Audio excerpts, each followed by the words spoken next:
वळूया पुढच्या बातमीकडे। बीडच्या खासगी क्लासमधल्या लैंगिक छळ प्रकरणावरून धनंजय मुंडे आणि संदीप क्षीरसागर यांच्यात वाग्युद्ध सुरू झालंय। या प्रकरणातल्या एका आरोपीवर शरद पवारांच्या राष्ट्रवादीचे आमदार संदीप क्षीरसागर यांचा वरदहस्त असल्याचा आरोप धनंजय मुंडेंनी केला।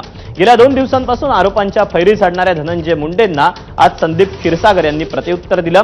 मंत्रिपद गेल्यानं धनंजय मुंडेंना दुःख झालंय। धनंजय मुंडेंनी अजित पवारांवर विश्वास ठेवला पाहिजे अशा शब्दात संदीप क्षीरसागर यांनी पलटवार केला। दरम्यान या प्रकरणाच्या चौकशीसाठी मुख्यमंत्री देवेंद्र फडणवीसांनी एसआयटी स्थापन करण्याची घोषणा केली।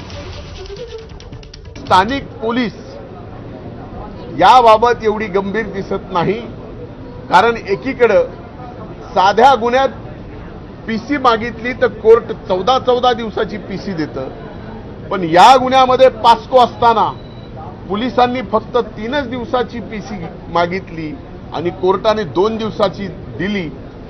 यातच सगळ्यात गोड बंगाल लक्षात आलं की कुठेतरी हे सगळं मॅनेज करायचं काम चालू आहे। 2 दिवसाआधी विजय पवार सर आणि त्यांचं ते कठोर करून ह्यांना अटक सुरू झाली आणि ज्या दिवशी ह्यांच्यावरती गुन्हा दाखल झाला त्याच्या दुसऱ्या दिवशी त्यांना पोलिसांनी अटक केली।